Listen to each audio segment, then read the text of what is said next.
Also going to go down the route of just one or two different avenues with this question. We will refer to the book. Can we have a little bit of quiet at the back, guys, please? Just for 10 minutes. Thank you. Right, we've first of all, and I know that the two guys will back me up on this, but just want to say thank you for an absolutely fantastic turnout. I know some people's come, some people have gone, and we will open the buffet as soon as the two guys have had a chat.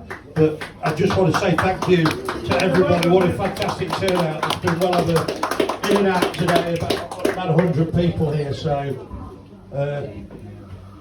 Gary, I want to start with you, mate. This is a big question, a massive question, really. But obviously, given your past, and given your last book was about hooliganism and the past you'd had, the fights, the prison sentences, the things. What a guy! Big question. Thanks, mate. No problem, no pressure. But how important was it for you? Obviously, before I met you, before you got involved here, you was already in the process of turning your life around anyway. How important was it for you to turn your life around and do all the good things that you're doing now? I mean, it's been a massive turnaround, and I don't think I'm being harsh in saying that, buddy. Oh, yeah, I was 2004. I was sat in a prison cell in Durham. I was offered to do books before this. Obviously, I was a bit of a naughty lad, like you all know. And I sat there. I should have been in Thailand celebrating my birthday. I sat in a cell on my own. And I thought, you know, I'm 39. I thought, one day, you know, you've got to grow up, son. You know what I mean? If I carried on doing what I'm doing, you know, I want to have a family. I want to have a son. You know, I was at the bottom of my life, really. You know what I mean? Lowest ebb I've ever been. Was there a pivotal moment? I mean, we could talk about moments. Was there a particular moment or a couple of moments that you look back on that was where you took something clicked in your head and? Yeah, being in a prison cell in Durham. What's the first time, though? No, I know it wasn't the first time, but I was just reaching 40 and I thought, you can't carry on like this, you've got to sort yourself out, you know what I mean? Paul, you as well.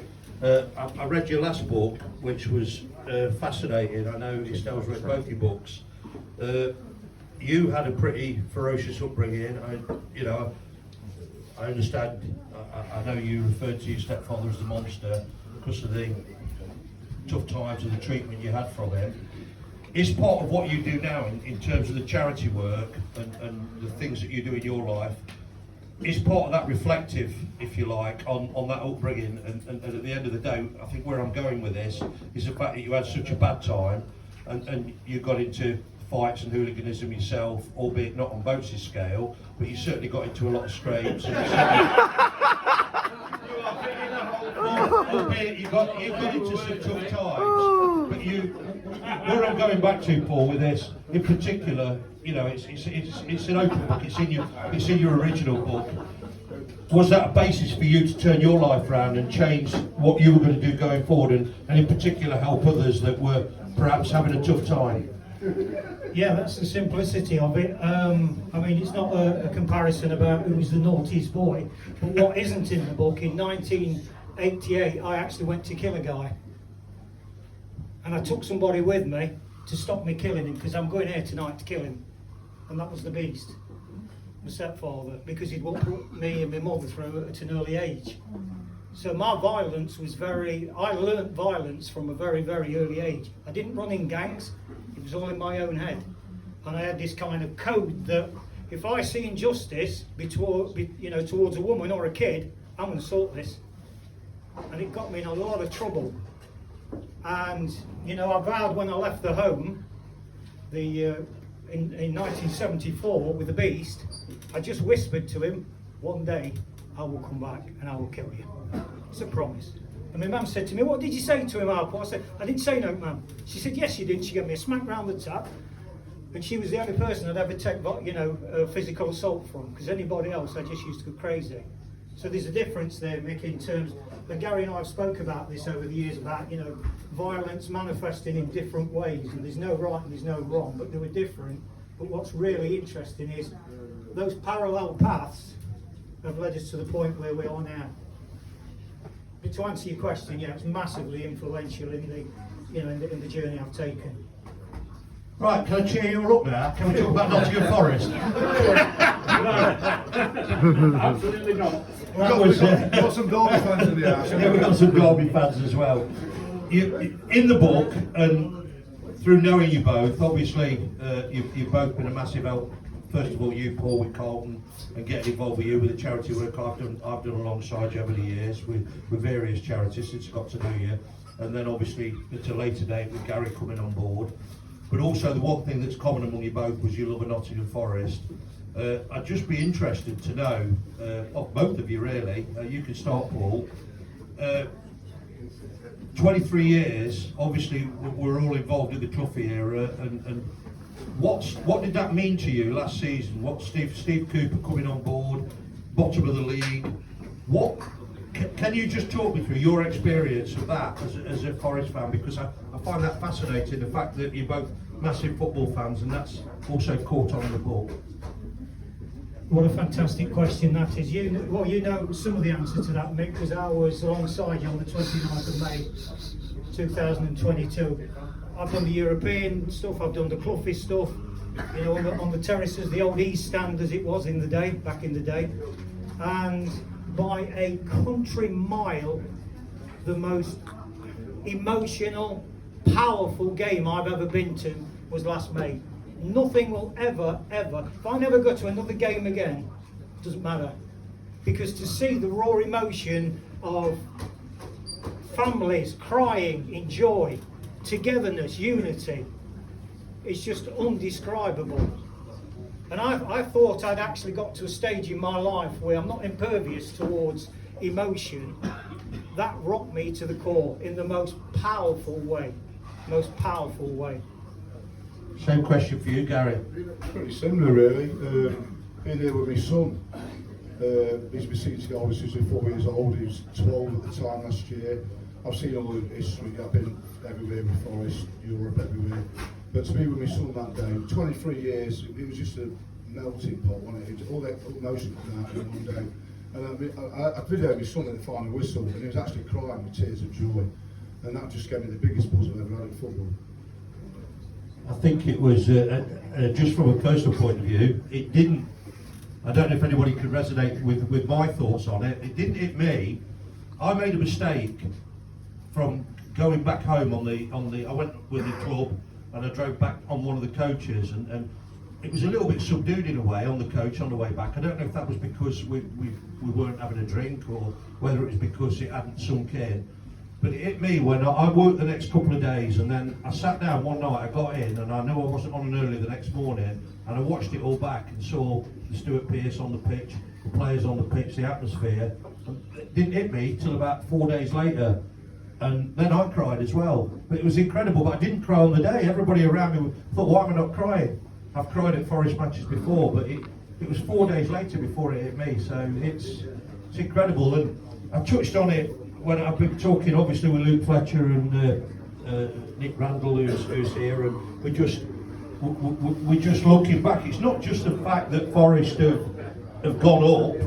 They actually was in a quarter-final of the bloody FA Cup last season, and this season we got to the semi-final of the League Cup. So there's a bigger picture here. We're not just getting achievement in the league. I just want to ask you one more question on that before we move on. How important do you think it was for Nottingham Forest to keep hold of Stevie Cooper when all the speculation was around earlier in the season, where he was possibly losing his job and there was talk of Rafa Benitez coming in?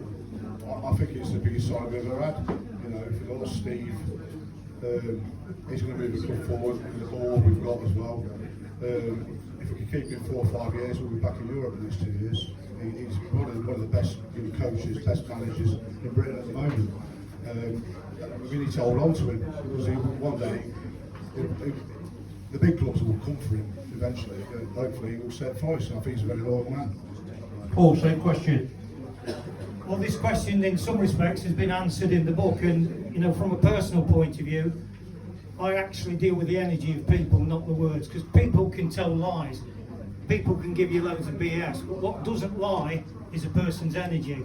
And when I personally listen to Steve Cooper and pick the bones out of what he's saying, for me, I have got not one shred of doubt that that man will take Nottingham Forest football. Not just him, obviously, because there's an whole infrastructure that backs that up. Obviously, the chairman's here and a whole massive team. But that unity is what Steve Cooper's brought to this city of Nottingham. And I think, you know, I often look back on why did I have that profound reaction on the 29th of May last year. And when you listen to Steve Cooper's words around this community, this togetherness, we're together as one, massive, massive. I actually think, and I thought I'd never ever say this again after the Mercurial Club. I think the man's a genius, but not in the game of football, in the game of life. And for me, that's a far bigger game. I'm just going to tell a story. Just a quick thing to refer to on with Paul. There's a lot of you in the room won't know this. I don't think it's in the book. But we had a situation, as most of you probably know, I own a few retail stores in and around Nottingham, 5 in Nottingham, and got one in Lincolnshire. And we had a particularly nasty set of incidents. We've got a shop near the Forest Ground, Radcliffe Road, and we're very forest orientated at that shop.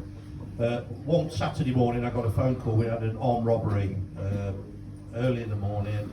The guy had come in, threatened the shop assistant with a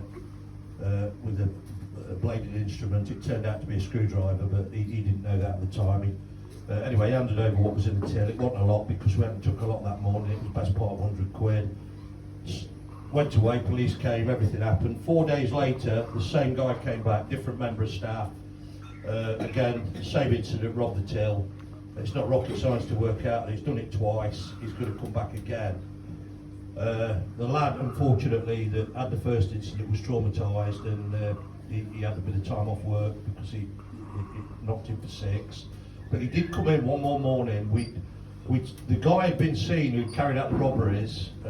He'd been seen around the area, not unfortunately quick enough for the police to pick him up, but he'd been hanging around. And Paul came up to me, Paul Lowe. He said, "Hey, you're having a bit of trouble." I said, "Yeah." And Paul was living in Spain. He was back in the country at the time. And he said, "I'll tell you what I'll do for you." He said, "I can work anywhere on my laptop. I'm working on my laptop. I will come in your shop. I'll just sit in the back and I'll do all the work I normally do. And if this guy comes back," he goes, "we'll work out a way of getting a signal to me." And he said, "We'll deal with it." And Paul came into the shop. Believe it or not, the first day on the Monday, this is a completely true story. I think most of you know Gemma, who's been here and spoke, or you'll know of Gemma, who's now a police inspector. They were obviously, fortunately for us, the Meadows police were the ones dealing with it, so we were hooked up to her. If anything happens, we will be straight on it. Don't go through 999, phone me on my mobile straight away. I'm up in Louth that morning, and the guy came in the shop. I'll let you take up the story, Paul. So what happened was, it was the day after the Forest West Ham game, first game of the season. So me and Gary are at the navigation, having the crack and this, that and the other. And I just said to him, "Are you from Mick? Is he all right?" And he said, "No, he's got some grief on." So if you remember, Mick, I rang you that sort just before the Forest West Ham game. He said, "Mick, what's happening?" And you told me, and I said, "Right, I'll be down there tomorrow and I'll work what I call under enemy lines." And this is the daft part about it. So a few weeks previous, I'd been with Gemma having a coffee at Costa Coffee down the Riverside Retail Park, and I love to wear the Brazil kit, and I love to wear them Nottingham Forest shorts from last season. So here I am, and Mick had rang me. I was actually over in Long Eaton on that Monday morning, and he said, "Are you coming over, Paul?" And I said, "Well, I wasn't, Mick." He said, "I'd appreciate it if you did, because the guy's he's really struggling. Gemma's down there opening up the shop. Can you get over there?" So I gets over there about, 9:30, and I just sat in the background. The guy comes in, so I just said to the fellow, the member of staff, "You'll be all right. Don't worry about a thing. If he comes in, I'll take over. Just don't worry." And every time somebody come in, I just kind of put my head around, and this guy come in, and I just knew it was him. Just knew it was. I hadn't seen any pictures of him or anything. I just knew it was him. And the guy, the member of staff, went white. He went white, and I just held his hand to say, and he went, "Yeah, yeah." So put my laptop down. And I was actually on to a business colleague at the time, you know, Andrew. I said, Andrew, I've just got one Salts and Violence out. And he said, Paul, you said them days are finished. This is a business associate of mine in Crawley. And I walked casually around the side of the shop, didn't make eye contact with the guy, making out and looking at programmes. And all the time I'm just watching him out the corner of my eye. He's clocked that I've clocked him, so he does a U-turn. So I give him 20, 30 yards. I rings Gemma straight away. I said, Gemma, I'm on him. She said, don't do anything, Paul. I said, well, I can't promise you that because I don't like what he's doing. Anyway, he's walking over Trent Bridge, and this guy's Mick, what, early 30s? And he's quickening his pace because he knows I'm on to him. So, quick my pace, and I thought, you can run if you want, because I've still got a sprint in there. Anyway, he went over to Trent Bridge, the end. He crossed over to where the I still call it the Boot Social Club, embankment, and he hid in the bins round the back. So I thought, I'm going to have a bit of fun with him here. So you never see that film, Here's Johnny! I did that to him. And basically he jumped up and he ran straight onto the main drag where the cavalry was waiting for him. Because what had been happening, I'm tailing him and I stuck out like a sore thumb because I'd got my Brazil shirt on, my bright yellow my flip-flops stuck out like a sore thumb. So the joke was afterwards with Gemma, if ever you want anybody incognito, I'm your man.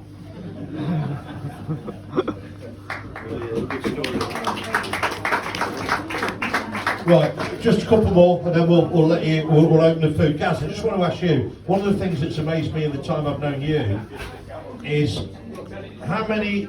It's like I talk to you, and you come at Carlton, and you'll go, and I'll say to Gaz, right, what we doing with this game, and we've got the Dorking branch sponsoring the match ball. We've got some branch abroad sponsoring the programme.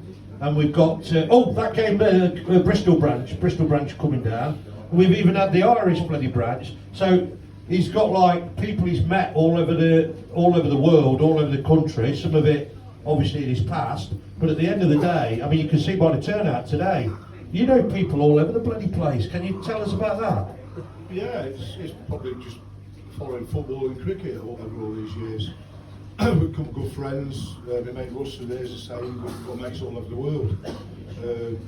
Fair play, everyone likes to help me out. You know, I'm quite privileged. I've got good mates around me, nice people around me. Don't matter whether from Bristol, London, or Nottingham, does it? They're all willing to help out in this club. I think it's great.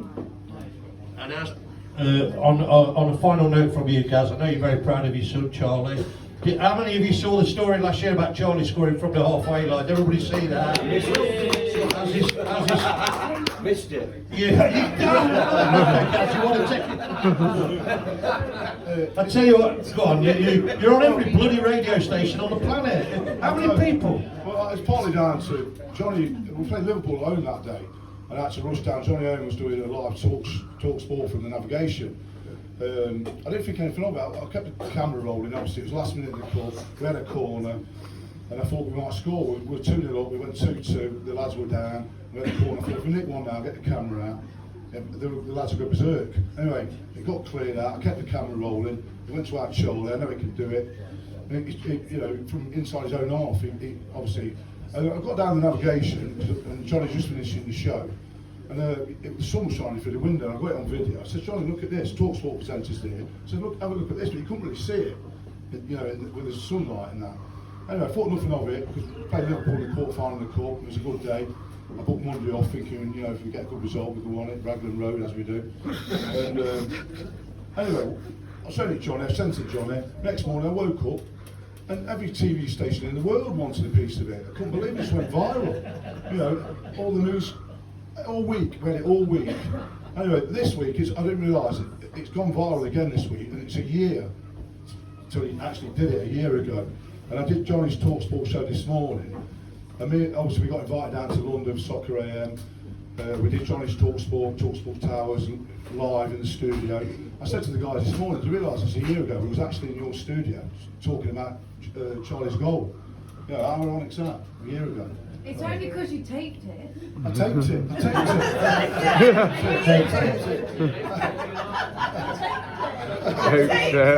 I'm just going to close. I know how keen you are to get stuck into the buffet, then we'll draw the raffle. Paul, I just want to finish. I know you're keen to talk about your next charity conquest. You're doing Tawny football. Can you finish off this Q&A by telling us a little bit about that and what it involves, etc.? So when Forest got relegated, amongst all the disappointment, let's just leave it at that for the time being, I had a little brainwave because I seem to have had quite a few of them in my life, and all of them have got me in trouble as well. Right, okay, when Forest get back to the Premier League, we'll do a bike ride around all the Premier League clubs, and we'll raise some serious money for charitable causes in those communities. And obviously, you know what happened last May? Forest are back in. So standing alongside Mick, and I've already alluded to the emotion and the power of that day, but for me, this sense of community, that's right, okay, Tour de Football. So we've got an alliance now, the charity outrun that's formed is called World Game Changers. We've got an alliance with the Brain Tumour Research. So on the 1st of May this year, we'll be at St James's Park, and we will be doing the first leg down to Leeds United, then up into the northwest, the 2 Merseyside clubs, the 2 Manchester clubs, dropping down into the Midlands, etc., etc., dropping down onto the south coast, along the south coast, up into London. We're going to keep changing the cyclists, we're going to keep changing the causes, but we intend to not only raise the profile of many community causes around the UK, not just Nottingham because it's our own town, but you know, Newcastle, all the Premier League clubs, and also raise a shed load of money. And that project's going at this moment in time exceptionally well. So yeah, we kick off, if that's an appropriate term for cycling, on the 1st of May at St James's Park. Brilliant. Right, Boatsy just reminded me he wants to do a few thank yous just to finish things off. Then when I'm back to Dan, we'll open the buffet. If you haven't yet bought a book, please come and buy one. They're only £20. The proceeds are towards Carlton Town and charity. So if you've not yet got round to coming up and getting a signed copy, both guys will sign it for you. They'll personalise it for you. That's the whole point of the event today. From a purely brutal perspective, it's selling a few books. So please come up and buy one. But I'll finish off now with Gary. Just wanted to say a few words and a few thank yous. Yeah, I'd just like to thank everyone for coming today, especially people who's travelled far and wide, Cambridge, Birmingham, London. Charlie's football team from Ripley Town has turned out, many of us down here today. I think it's fantastic. All my VIP guests, Nick, Luke, Ian, the bar staff for helping out today on a Sunday afternoon, Mick Garton especially, Mark at Oakfield Construction, Kelsey and Liz, all the staff basically, yeah. Dan. I've got Dan down here actually, yeah, Dan, you're down here. Marty's not very good actually, he said just last night a few drinks. Anyway, thanks for coming everybody, appreciate it, you know. It's all good cause. Come and buy a book. The buffet will open up now, and we'll do the raffle in about half an hour. Thank you. Thank you, everybody. Well done, guys. Well done,